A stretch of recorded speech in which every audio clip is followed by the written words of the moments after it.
Okay, great.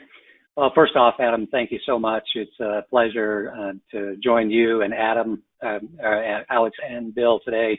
I'm really passionate about data and analytics myself. I work for Clif Bar, and Clif Bar, if you're not familiar with our product, many of you may have tried our new nutritional products.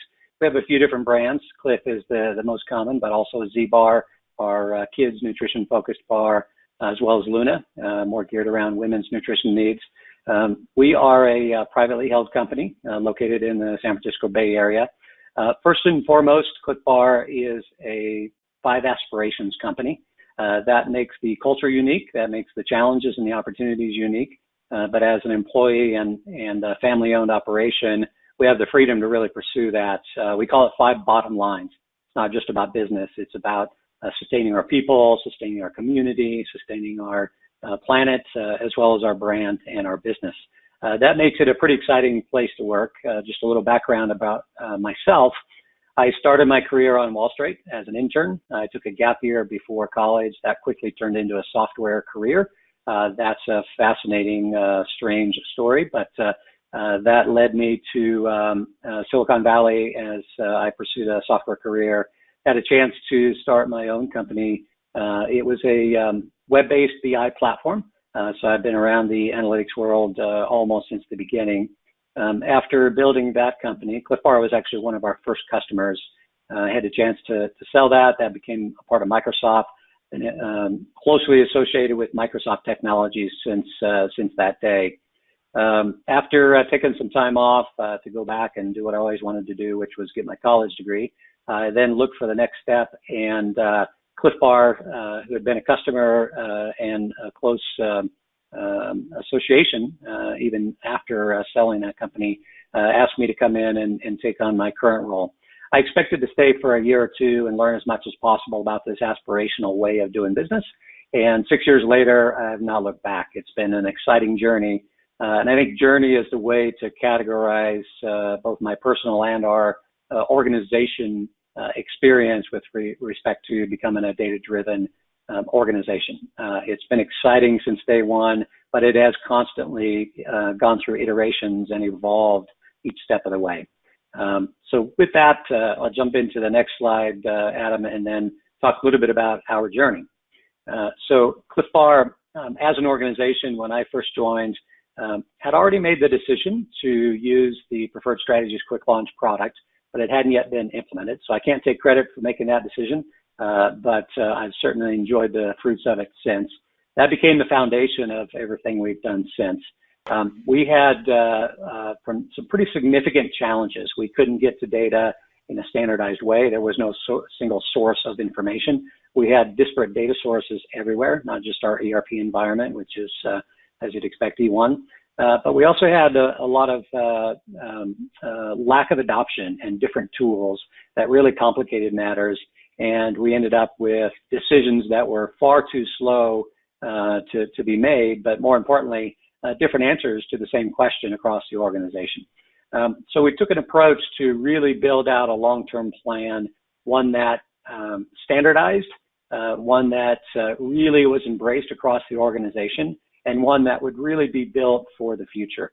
The short version of that is we really look to standardize in terms of our master data, standardize in terms of our tools, and standardize in terms of the processes that we put in place.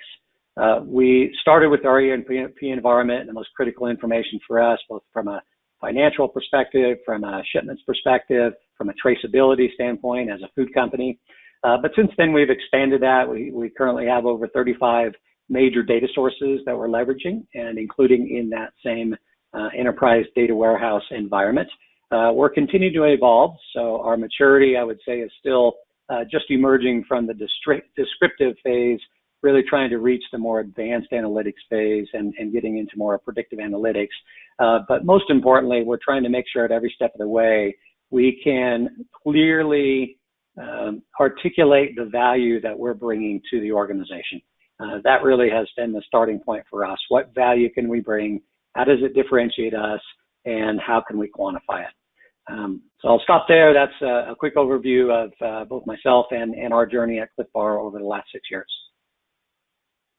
Let's go ahead and start, Todd, with what lessons learned would you share? The do's, the don'ts? I think the short version of that is it's probably self-evident, but without executive support from across your leadership, you probably won't find success. So we worked hard at every step, and that's not something that needs to happen at the beginning only. That continues to be the case. So right now we're looking at the next steps of our maturity and trying to figure out how advanced analytics can really be leveraged, and the support has to be constant from our executive team. So that's a constant effort to explain, sometimes in very simple terms, what's the return on investment here? What is the competitive advantage we're looking to achieve? And what other wins do we expect? I think the second thing is to have quick wins. I'm a big fan of the approach that David Pottruck in his book, Stacking the Deck, takes to find those quick wins, and we will seek out where it's most likely to exist. Sounds like we already heard an example where AR had a champion already. That's the kind of thing that really sets you up well for success. And that's even when you have an adoption rate that's pretty high already. Each time we've taken a step forward, we've made sure that those quick wins are always in place. Todd, anything else you'd like to add? Any surprises in your experience, positive, negative? Yeah, I'll just tag on to what Alex said in both respects. I think it was to be expected that we had some really talented teams out there that were going to be able to really unlock new things. We had no idea just how creative and how quickly they would move in creating visualizations and really valuable information. Far exceeded our expectations and continues to do so. I think on the other side of it, his mention of change management, I think, is always a critical one and one that's easy to overlook. That is, I guess, the best way to describe that is never assume anything. You have people that will feel like all this new great capability is a threat to their job. That's to be expected. You have people that don't appreciate how much time it's going to save them and how much they can really focus on analysis rather than gathering that information. And you have to be really careful in that change management journey to bring everyone along. We had executives that as strong as their sport was at the beginning, once they started seeing just how much information was readily accessible across the organization, they started questioning, what's our governance model? And is that the right thing to do? Are we giving people too much data? That's especially true in manufacturing as we started to create visualization around every data point in our facilities. So change management is also something that was surprisingly more difficult and continues to be so. Todd, anything else in regards to the journey getting executive buy-in and sponsorship at Clif Bar? Yeah, I think along the lines of Bill and Alex, I think first it started with really demonstrating the value. And in some cases that was quantifiable. How many hours are we going to save? What's the dollar value of that? How much time are we going to save? What's the dollar value of that? Some of it's qualitative. How much is it worth to have better quality because of a single source of information? And I think the second area beyond value is demonstrating the passion for the capability. Not just from me and my belief in what it can bring for us as a future strategic direction, but also from those quick wins within teams that really adopted and found a passion around just how much better off they are by being able to unlock that data, spend most of their time analyzing and providing better information to the organization rather than assembling data. So the passion as well as the quantitative value. What issues do you face during the implementation? Again, it sort of goes back to those quick wins. We tried to find the area where we could demonstrate the value using someone who was really readily adopting the technology already. The challenges along the way really were the learning of new tools. Though, many of us look at Power BI and say, well, I can't get any simpler than that. And yet, if it's a new tool and you're used to working in a very different way, whether it's Excel and Power Pivot or some other tool, if it's an E1 tool, then there still is a learning curve and understanding the the way to think about measures and dimensions and how that fits into the overall data model. It's just new. And so sometimes that learning curve becomes an obstacle because it's hard to think differently if you've been doing something the same way for many years. What methods did you use to elicit the most valuable stories to tell first? What methods? Well, I can't say there was a science to it. It was more of an art. I mentioned passion. That really is important. So it was a combination of where can we find the quick wins, but what kind of person from that team will best represent the passion around what actually is being accomplished. So I suppose that there's a bit of an art to that, and that really has more to do with the culture within Clif Bar than anything else. But that was really key to winning over people quickly. As soon as they saw what could be done in such a short period of time, then the line started to form. Can I be next? Has this approach eliminated an existing BI tool used in the company that does not function as well as Power BI? Well, we certainly had a long list of tools, and over time that has been reduced. I would say the one competing tool that'll probably never fully go away continues to be Excel. And we still find in rare cases where we've got people that are pulling down CSVs from E1 and pasting into Excel. That still exists, but rather than fighting that, we have instead continued to just bring people along in that journey.